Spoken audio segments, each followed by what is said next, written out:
Muy buenos días, buenas tardes, buenas noches, según la geografía en la que se encuentren o el momento en el que decidan ver este programa. Mi nombre es Raúl Romero y este es La Comuna, un programa de la Red Universitaria Anticapitalista, un programa que busca fomentar el pensamiento crítico, el diálogo con otras organizaciones, pueblos y resistencias que a lo largo de todo el mundo están desde el anticapitalismo luchando por un mundo mejor. Y el día de hoy tenemos un programa especial, un programa que la comuna generalmente solemos salir los viernes y hoy salimos entre semana por una situación muy particular. Vamos a platicar hasta Brasil el día de hoy con Erol Polat. Él es periodista, escritor, integrante del Congreso Nacional del Kurdistán. Y Erol hace unos días estaba en México, llegó prácticamente a la Ciudad de México, vino invitado por varias organizaciones e instituciones académicas, participaría en el Foro Social Mundial y lamentablemente el gobierno de México, que ahora hace la tarea de policía migratoria de los Estados Unidos, le prohibió la entrada y lo deportó. Y es una situación lamentable que cuestionamos, que juzgamos y que exhortamos desde la Red Universitaria Anticapitalista y desde la comuna a que no vuelva a suceder esto, que no vuelva a ocurrir y a que se aclare esta ilegal y esta injusticia que ocurrió con Erol. Pero para que nos platique más sobre el tema, vamos directamente primero a platicar con Erol, a quien saludamos y agradecemos que esté el día de hoy con nosotros. Buenas tardes, Erol, ¿cómo estás? Buenas tardes, Raúl. Muy bien, ahorita muy bien, en realidad, sí. Cuéntanos, qué sucedió exactamente. Y bueno, en realidad yo tenía una planificación de más o menos, en realidad para 2 meses para México. Quería dar algunas charlas, quería escribir igual sobre algunas cosas en México para medios kurdos, porque me pidieron, hay un canal de televisión también, me pidió que información, qué está pasando con el gobierno, qué es la práctica ahora del gobierno progresista. Y tenía con 2 universidades que me invitaron para dar charlas sobre Kurdistán, Medio Oriente, la historia de Medio Oriente, los problemas de Medio Oriente, de Kurdistán. Y en realidad, en la primera semana de mayo había Foro Social Mundial, que participamos siempre, hace 20 años. Y hace más de 10 años estoy también en parte y estoy participando en nombre del Congreso Nacional de Kurdistán. Y bueno, yo quería venir para México, en la aduana me pararon, ¿sí? Dicen, tú tienes que darnos tu pasaporte, tu celular, y quedamos así, esperando, y después vienen una persona de migración y dijo que tú tienes que llenar, hay 2 páginas, tú tienes que llenar eso, son páginas, creo que son regulares para todos que entra en la México, y después sé que tú tienes que esperar. Mira, me invitaron, hay invitaciones, y ella se sacó fotos de estas invitaciones y se fue, ¿sí? Y después venía una policista de migración, dijo que ustedes tienen que venir con nosotros, había otras jóvenes, y nos quedaron en un lugar que teníamos que sacar todos los cinturas, todo eso, ¿no? Fue una cárcel en realidad.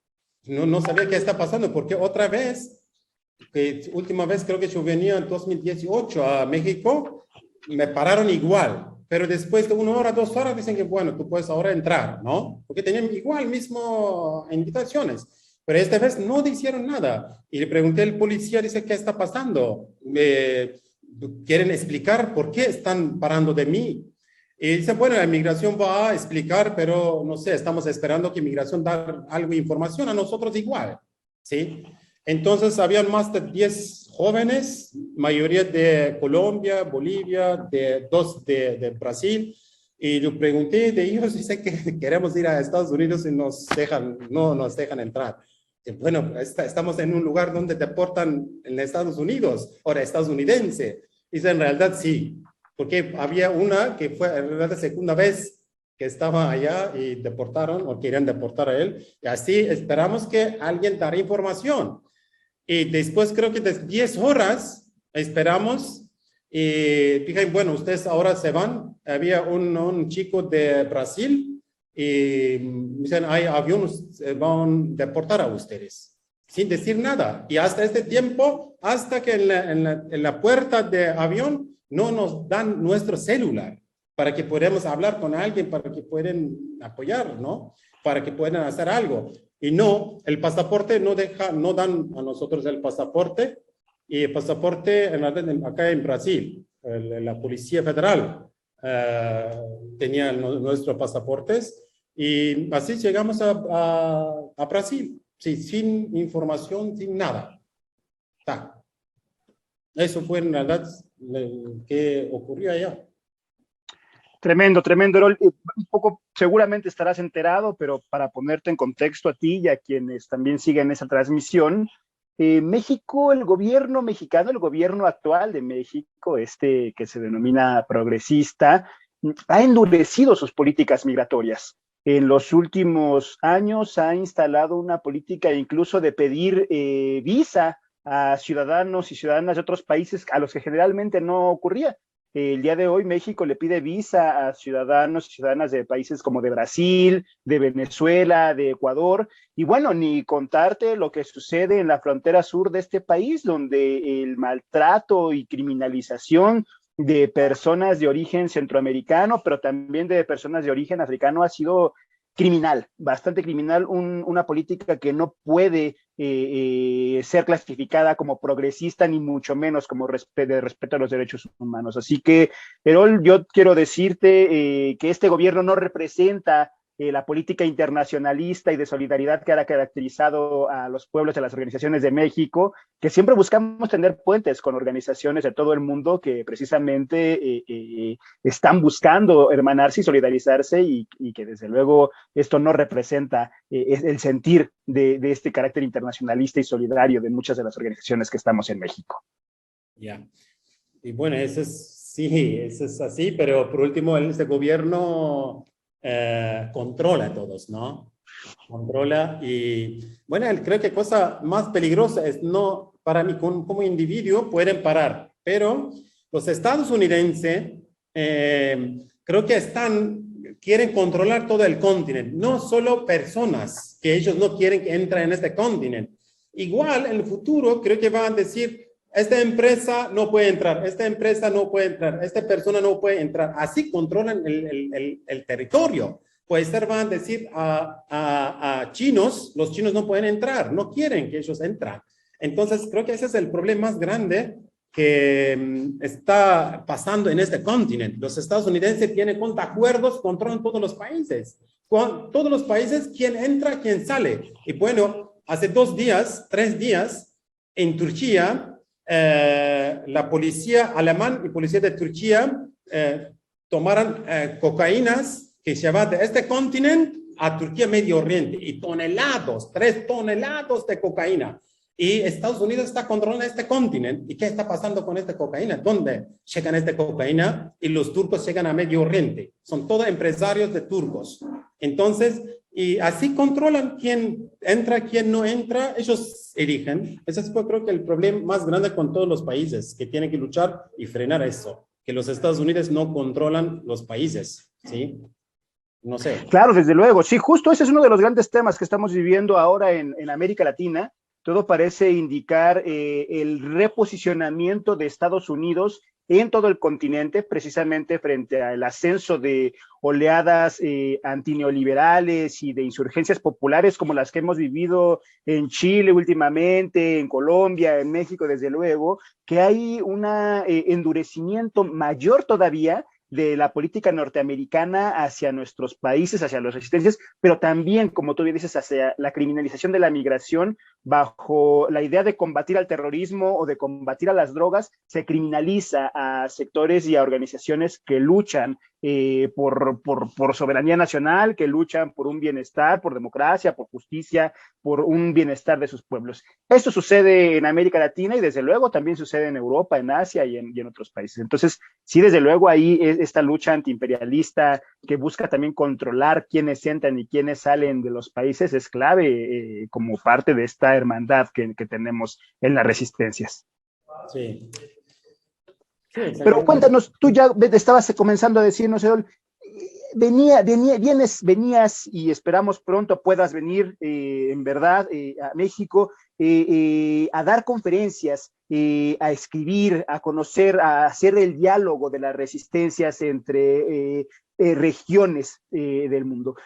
Cuéntanos un poco de las charlas que venías a dar, de las conferencias, de los temas que traías en la agenda para que un poco también tengamos el diagnóstico de cuáles son las causas que hay detrás de esta deportación. Bueno, pues, los kurdos son un pueblo que no tiene ningún sistema estatal, dividieron en 4 países, entonces igual mayoría de los kurdos están buscando cómo podemos resolver esta problemática, ¿sí? Y bueno, hay algunos líderes kurdos, hay algunas organizaciones kurdos, hay algunos movimientos Kurdistán, dicen que todo este problema son un problema de estatal, estados, naciones, nación con estado, naciones, todas naciones están frenando los pueblos. Entonces buscan, como Congreso Nacional de Kurdistán hay muchos partidos políticos, movimientos que son un parte, dicen con estado-nación, un estado-nación más no podemos resolver este problema que estamos viviendo. La crisis global ahora es muy fuerte y los estados-naciones, los imperios, Estados Unidos como Estados Unidos o europeos no pueden resolver. Y Rusia, miran que Rusia qué está haciendo, quiere resolver problemas y cómo resuelven problemas. Y Estados Unidos igual en Libia, en Irak, en Afganistán. Entonces los kurdos, nosotros decimos, hay otras posibilidades. ¿Sí? Hay otras posibilidades que podemos construir con los pueblos, sistemas, con puede ser sectores de sociedad juntos, nivel global, organizaciones a nivel global, que podemos luchar juntos. Por ejemplo, los movimientos mujeres kurdas, que son muy fuertes en realidad, dicen, como mujeres no tenemos un problema solo Kurdistán, o Turquía, o Colombia, México. Como mujeres tenemos problema a nivel global, tenemos que luchar a nivel global, organizar a nivel global. Igual para estudiantes kurdos, académicos kurdos, ¿no? Jubiladores kurdos, cultura de Kurdistán. Dicen, igual tenemos mismos problemas como cualquier cultura o jubilación o estudiantes de cualquier país del mundo. Entonces, estoy explicando eso. Y otra cosa que estoy buscando apoyo para que este mundo y conoce este pueblo. Hasta ahora son 40 millones de habitantes tienen los kurdos y nadie conoce este pueblo. Y igual este pueblo quiere conocer el mundo. Hasta ahora fue prohibido la lengua, no tenía ninguna escuela, no pudieron salir. Entonces, estamos igual en el mundo que queremos conocer este mundo. Y esta información que es con conocimiento de este continente, vamos a dar información a Kurdistán para que los kurdos tienen información sobre este continente. Igual, hay kurdos que trabajan en África, en Asia, que este pueblo necesita información para que pueda orientarse, ¿no? Y bueno, todo eso, y igual estoy explicando la historia de Medio Oriente, la historia de Kurdistán, donde miles de años los kurdos o los pueblos Medio Oriente vivían sin un sistema de Estado-nación o sistema de estatales. Por ejemplo, en la época del Neolítico, estamos explicando eso, donde las mujeres organizan la vida. Miles de años, podemos explicar una historia de 10.000 años, 15.000 años de la historia. 15.000 años, mayoría fue la historia de las mujeres, desde nuestra lengua y cultura, y podemos explicar todo eso. Entonces estoy explicando y aprendiendo de eso, de este continente. Hay pueblos originarios indígenas que vivían miles de años con otro tipo de cultura, otro tipo de la vida. Por eso estamos aprendiendo en realidad y igual acá hay muchas luchas de pueblos, de movimientos. Y estamos pensando como que los marxistas o comunistas piensan que la clase de trabajadores tiene que juntarse a nivel global, y decimos todos sectores de sociedad tienen que juntarse a nivel global, ¿sí? Y esa es en realidad la idea. Creo que los estadounidenses no quieren eso, ¿no? Dicen, ese pensamiento no queremos. Y otra es muy importante para los kurdos dicen que con partidos políticos, con parlamentos que como no podemos resolver problemas. Entonces, dicen que vamos a construir un sistema con todos sectores de sociedad que participan, que resuelven sus problemas, ¿sí? Queremos que la sociedad resuelva sus problemas y no partidos políticos, ¿sí? Y con un partido político no resuelve ningún problema. Hace 200 años, 300 años existen sistemas de Estado-Nación, pero no resuelven ningún problema. Entonces, estamos a este punto que explicamos, o estoy en realidad explicando eso. Puede ser, estamos buscando cómo podemos salir de crisis en realidad. Claro. Esta es la perspectiva mirada, puede ser de los kurdos, pero puede ser ahí en este continente hay otra perspectiva. Entonces vamos a tomar esta perspectiva para que tenemos salir de esta crisis de naturaleza, de crisis de economía, de crisis de ecología, no sé. Hay muchos tipos de crisis. Entonces, estamos buscando y sabemos que Estados Unidos, como imperio del mundo, o Rusia, o China, o europeos, no resolvieron problemas. Entonces, tenemos que buscar cómo podemos resolver estos problemas con los pueblos todos juntos. Esa es la idea, ¿no? Muy bien, Erol. Si me permites, vamos a una pausa y regresamos ahora. Me gustaría que pudiéramos platicarnos, porque en esto que tú nos estás contando hay un tema que a nosotros nos interesa mucho, que parece ser el meollo de la reflexión, del confederalismo democrático y la modernidad democrática. Pero vamos a una pausa y regresamos para seguir platicando con Erol sobre todos estos temas que desde el Kurdistán nos permiten dialogar con América Latina y con gran parte del mundo. Vamos a una pausa y volvemos. Quédense.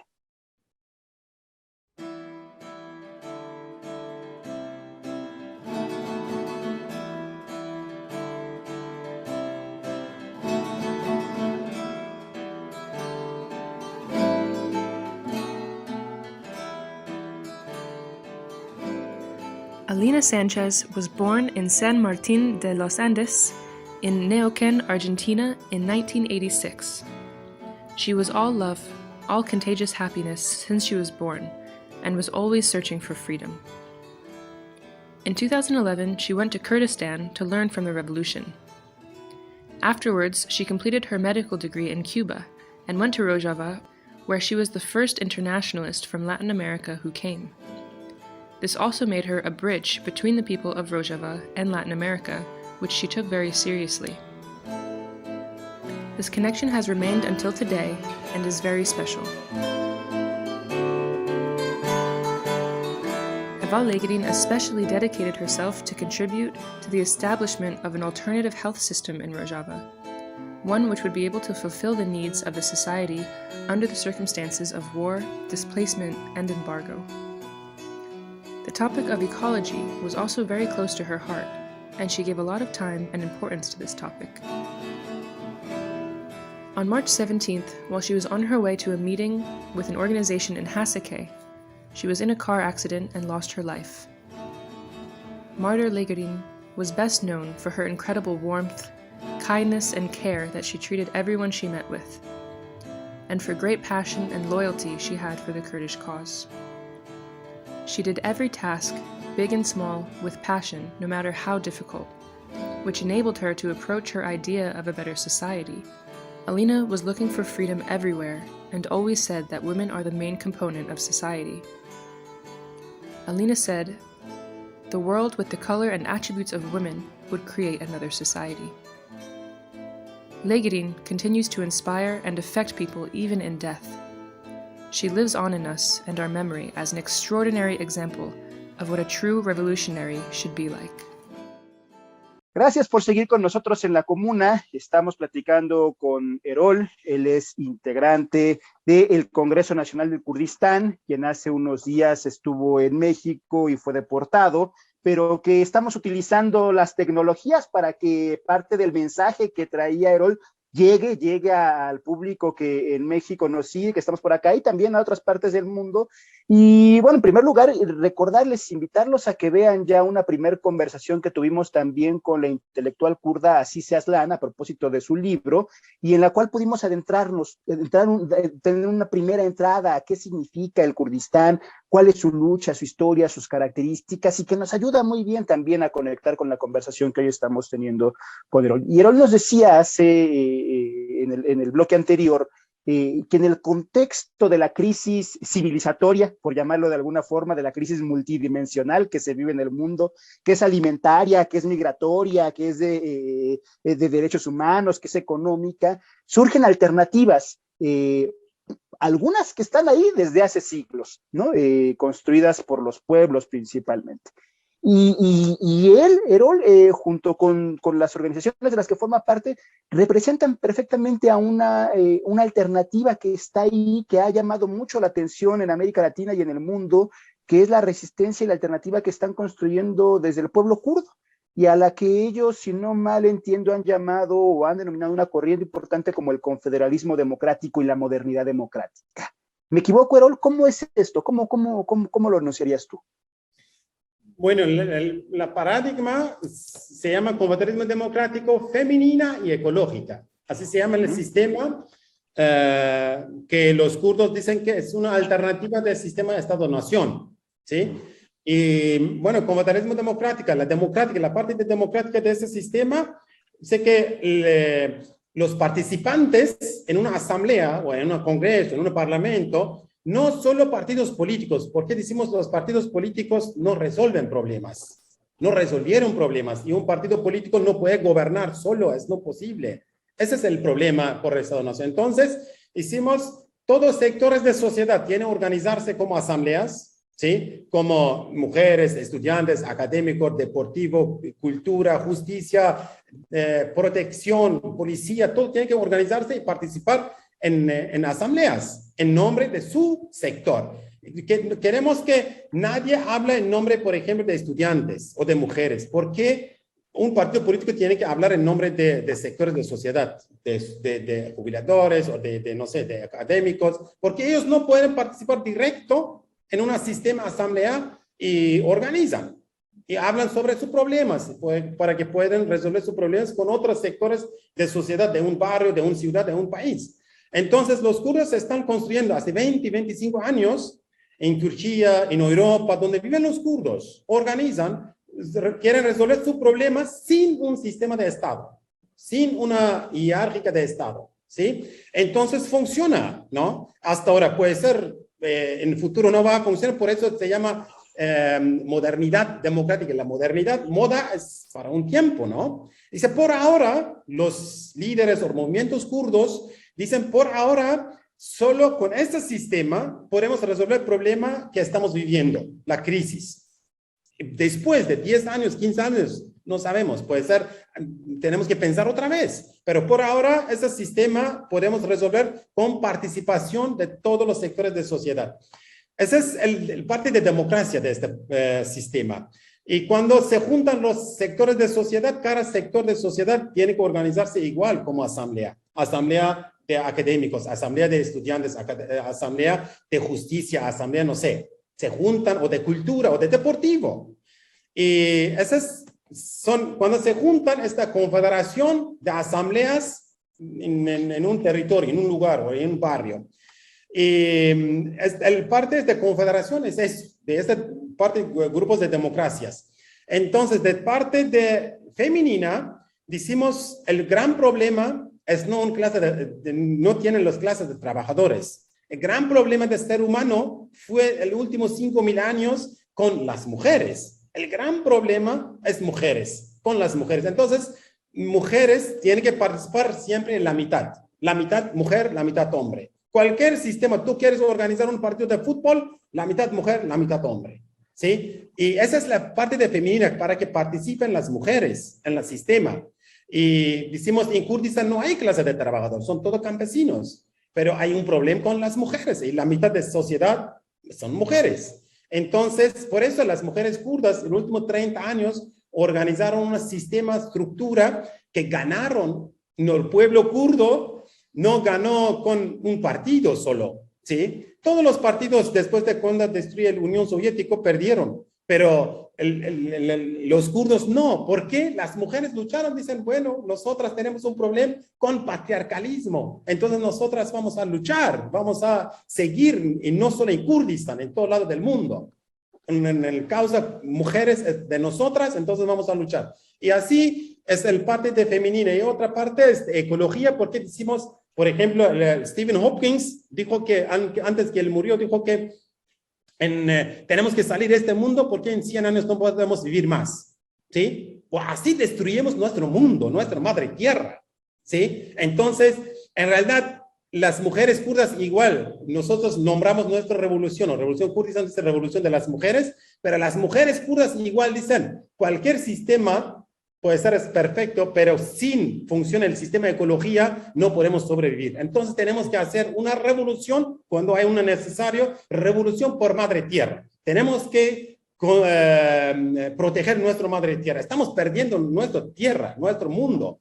¿Sí? Esa es la cosa más grave que los kurdos buscando en todo lado del mundo. Dicen, por favor, tenemos que hacer algo contra madre tierra. Antes que liberamos Kurdistán o no sé, de qué parte del mundo, ¿no? Eso tenemos que hacer. Esa es el parte de ecológica de este sistema. Decimos, eso es más importante que la ecología que cualquier problema de ser humano. Entonces tenemos que frenar que destruyen nuestro mundo. En cualquier lugar del mundo, cuando destruyen en este país, igual yo escribí un análisis sobre México, que el gobierno de México está organizando hidroeléctricas, centrales hidroeléctricas, y el Tren Maya proyecto. Dice, bueno, así tú destruyes la tierra.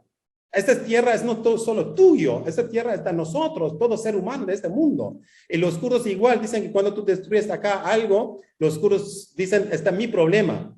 Tú no puedes destruir mi mundo, entonces no voy a luchar, no voy a dejar que tú destruyes en Amazonas o destruyes en Asia, en África. No, esa es la parte de ecológica que estamos buscando más apoyo o buscando conexiones o buscando con otros movimientos que tienen misma perspectiva, cómo podemos juntar y luchar, frenar que destruyen nuestro mundo. Esa es en realidad la perspectiva del conservadurismo democrático y femenina y ecológica. Esa es la paradigma. No, estupendo. Es una crítica que parece, bueno, no parece, más bien tiene alcances planetarios, porque prácticamente es una crítica al sistema capitalista, patriarcal y ecocida y estatal nacional, ¿no? En todas sus dimensiones. Entonces es una crítica que se construye teóricamente en todos sus pilares, fundamentalmente. Y en la práctica, ¿cómo funciona la economía de la resistencia kurda? Sí, y creo que, bueno, hasta años 80, yo nací en un pueblito muy chiquito, y no tenía ningún vínculo con policía, con soldados, con dinero, nada. Todo el pueblo, son toda mi familia, 16 familias viven allá, y producieron juntos y consumieron juntos. Y mayoría de los pueblos kurdos, hasta en realidad año 90, 95, 80% son campesinos, los kurdos, porque no hay ninguna producción en Kurdistán, no hay ninguna fábrica. Los turcos, árabes o persas, Irán, nunca construyeron algo en territorio kurdo. Entonces piensan que con fábricas viene la ciencia, con fábricas viene la ideología, y no queremos que los kurdos levantan o aprenden de clases de trabajadores o no sé. Pero para los kurdos fue mucho mejor. Dicen, bueno, nosotros podemos vivir sin fábricas, vivimos sin fábricas, ¿sí? Y podemos producir, consumir. Y creo que Azize Aslan es en realidad la profesora de esa causa de economía. Y decimos, una economía es también un parte de estas asambleas. Tienen que participar en estas asambleas. Los empresarios, bueno, no hay empresarios en realidad en Kurdistán, pero mayoría, los kurdos dicen que, bueno, podemos organizar cooperativas, mayoría, una economía más ecológica. Esa en realidad es más interesante, que hicimos más ecológica. Cuando es ecológica podemos construir, cuando no, entonces no. Y bueno, decimos cuando la sociedad se junta y sociedad habla en su nombre, en una asamblea, entonces puede resolver igual su problema de economía. Hasta ahora no tenemos, por ejemplo, ahora en todas las regiones Kurdistán hay un bloque. Por ejemplo, en Siria no entra nada. Por ejemplo, por la pandemia, necesitaban los kurdos en este territorio norte de Siria, necesitaban máquinas de oxígeno, pero no pueden entrar. Los turcos no dejaron, el gobierno sirio no dejó, y en Irak hay un grupo kurdo que son también, trabajan con estadounidenses, tampoco nos dejaron. Entonces, y no hay ningún medicamento, nada. Pero las mujeres organizan medicamentos de naturaleza, aprendieron, dicen, bueno, esta es la única salida que tenemos, entonces no tenemos medicamento, entonces vamos a trabajar o vivir con la tierra, o como vivimos antes. Así organizan sus sistemas, su estructura de economía, y en realidad de parte de economía no tenemos ningún problema. Entonces, podemos vivir con una pan y dos, tres, no sé, de verduras, ya, es suficiente. Pero el problema es, queremos ser libres, ¿sí? Queremos pensar libre y queremos organizar todo juntos. Este problema es que existen, es no un problema de un partido. Para eso no queremos que partidos gobernan. No queremos una gobernación, ¿sí? Y el sistema no resuelve problemas. Entonces, ese es en realidad el pensamiento de economía. En parte, economía es un parte de confederalismo, y así tienen que arreglar o resolver problemas. Con mayoría ahora hay cooperativas en Siria, ¿sí? En Turquía, el movimiento kurdo ganó más de 100 municipios, y dice que dentro de estos municipios podemos organizar asambleas donde todos los sectores de la sociedad participan y discutan en un barrio o en una ciudad cómo vamos a resolver este problema de economía, o personas que viven en la calle, o personas que están robando, no sé. Esos todos son problemas de la sociedad. La sociedad tiene que resolver este problema. Entonces, este es mi problema, vamos a resolver. Y el Estado turco ocupa todos estos municipios, de 100 municipios, ¿no? Los estadounidenses y europeos dicen, bueno, este sistema es contra nuestro sistema estatal, entonces no vamos a apoyar. Sí, así ocupan, pero vamos a seguir, ¿no? Otra posibilidad no hay. No queremos un Estado más que hay problemas, que consume o no, produce problemas. No queremos eso. Esa es la realidad de este territorio, ¿no? Muchas gracias, Erol. Se nos acabó el tiempo del segundo bloque. Vamos a una pausa y regresamos para cerrar esta estupenda conversación que estamos teniendo con Erol. Y vamos a empezar a hablar un poco más también de las dimensiones geopolíticas del conflicto, ¿no? ¿Qué significa resistir en el Kurdistán, en un mundo hoy en guerra, pero una guerra que ha durado mucho tiempo atrás si volteamos a ver la historia? Quédense con nosotros, volvemos en unos minutos. No es un país, nunca fue un territorio independiente, nunca fue un Estado-nación, pero cuando nosotros hablamos de Kurdistán no estamos refiriendo como un país, estamos refiriendo a un territorio donde viven los kurdos. Y bueno, los kurdos, como por haber fragmentado y dividido entre Estados-naciones, que después de la Primera Guerra Mundial que configuraron allá en Medio Oriente a través de el acuerdo de Sykes-Picot, tal vez ustedes saben, como que Medio Oriente fue dividido así como un pastel, entonces ahí el Kurdistán, como digamos, quedó dividido entre esos 4 países que he mencionado. Entonces esa división, digamos, pues trae una negación de la identidad kurda, su cultura, su idioma. Como todos países, estados, naciones que configuraron allá, dijeron que los kurdos nunca fueron existiendo, no existen y no van a existir. Entonces, pues ahí como empezamos una lucha. Bueno, hay muchos intentos, ¿no? Como para que aceptan, digamos, en Medio Oriente. Muchas gracias por seguir con nosotros en este programa de la Comuna Especial, en una conversación que tenemos con Erol Polat. Él es integrante del Congreso Nacional del Kurdistán, y bueno, estamos conversando con él a propósito de un desagradable suceso de una injusticia que se cometió contra su persona y que estamos buscando las formas para que el mensaje que él traía a México y que no le permitieron la entrada y lo deportaron, siga llegando a mucha gente. Y hemos conversado ya no solo sobre las razones de esta deportación o, bueno, la injusticia que se cometió, pero también sobre el confederalismo democrático y las razones, los pilares teóricos, pero también prácticos que sostienen esta propuesta. Y ahora yo le decía a Erol, hace unas semanas, a propósito de la invasión de Rusia a Ucrania, el Ejército Zapatista de Liberación Nacional sacaba un comunicado donde nos decía: ni con Putin ni con Zelensky, alto a las guerras capitalistas. Y nos decía: estamos contra las guerras, esta en particular, pero también contra las guerras en el pueblo mapuche, y también contra las guerras contra el pueblo kurdo, y también contra las guerras contra el pueblo palestino, y estas guerras que tienen un carácter capitalista donde parece que no solo parece, pues así históricamente la guerra también ha sido utilizada como una forma de reproducir y de ampliar el capital, ¿no? Una forma de ampliación del capital.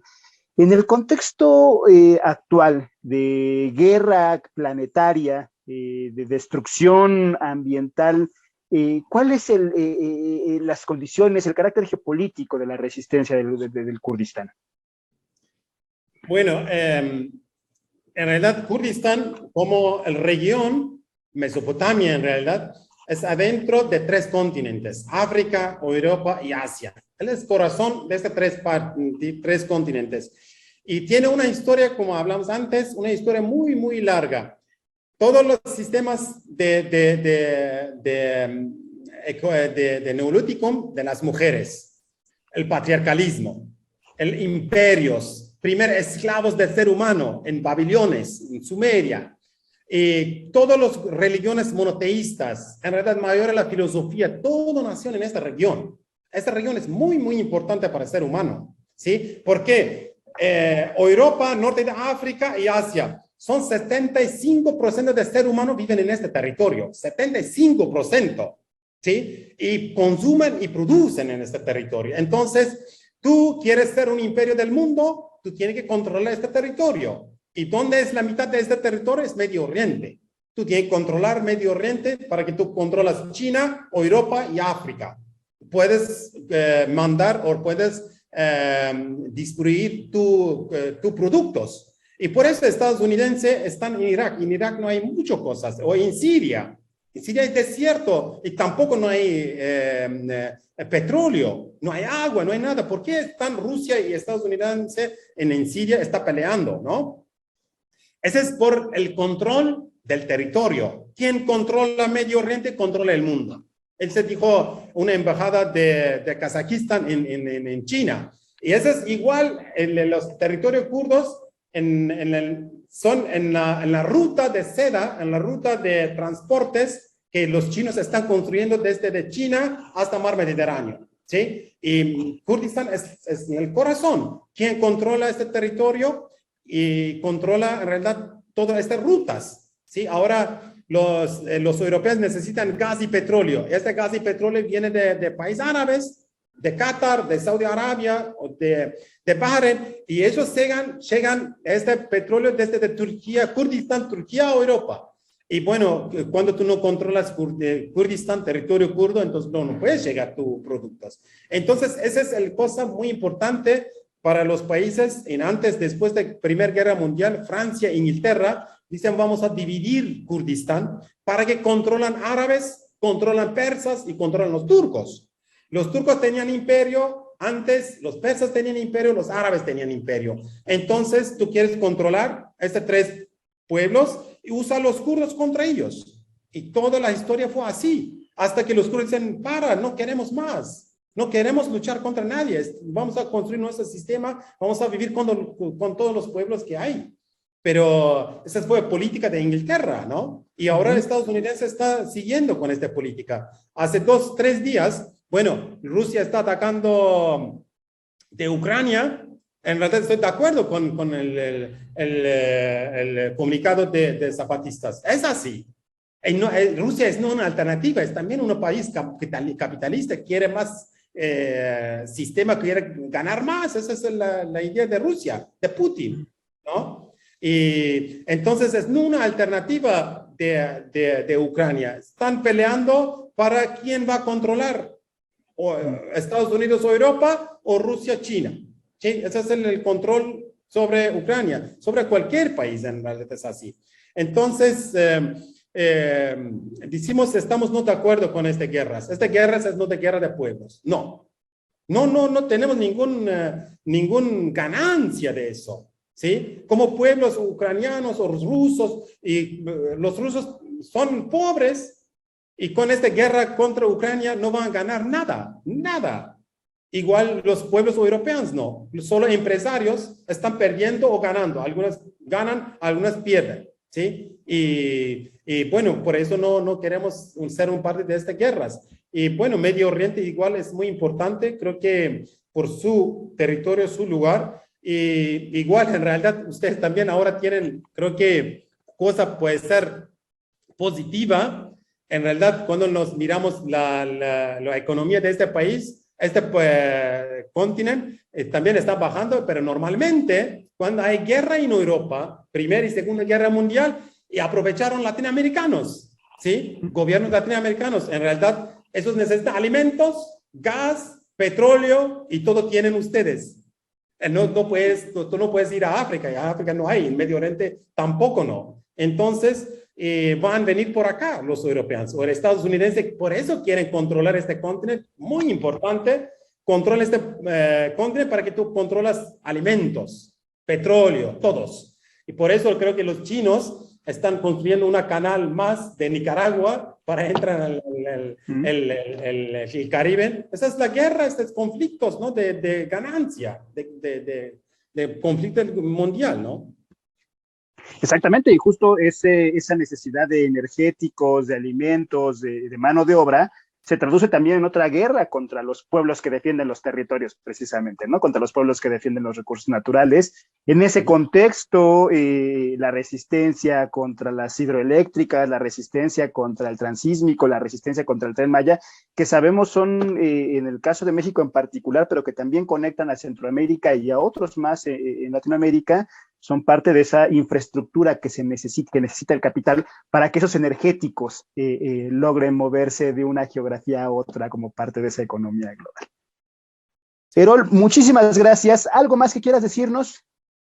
No, gracias a ustedes por el apoyo, por la solidaridad, y en realidad los pueblos latinoamericanos, para nosotros, para los kurdos, conocimos desde revolucionarios de este continente, ¿sí? Así nacimos, así aprendimos. Puede ser, no había mucha información, por ejemplo, en los años 60, dicen que hay dos, por ejemplo, ¿no?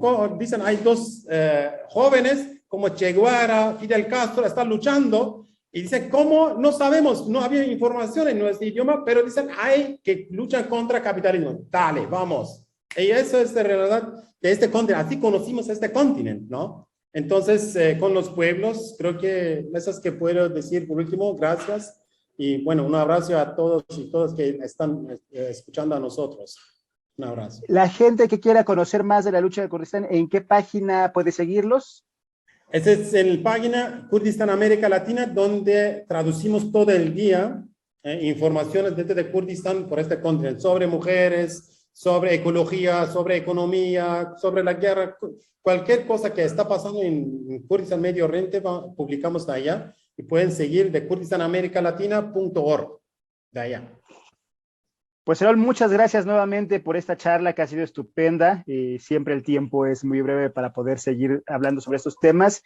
Y por favor, la próxima vez que vengas, seguro podrás entrar, porque así lo vamos a hacer, la vamos a lograr. Desde luego, ahora convocamos a toda la gente que vea este país a que manifieste su indignación, la condena por esta injusticia cometida contra el compañero periodista y escritor Erol, quien venía a México a dar una serie de entrevistas, y miren de lo que se perdieron en varios lugares de este país, de estas conversaciones que seguramente presenciales hubieran sido mucho más ricas, con mucho más retroalimentación. Pero yo estoy seguro que volveremos a encontrarnos por acá, Erol, y ojalá podamos continuar con esta conversación de manera presencial. Ojalá, ojalá. Gracias. Muchas gracias. Que estés muy bien. Gracias a ti, gracias.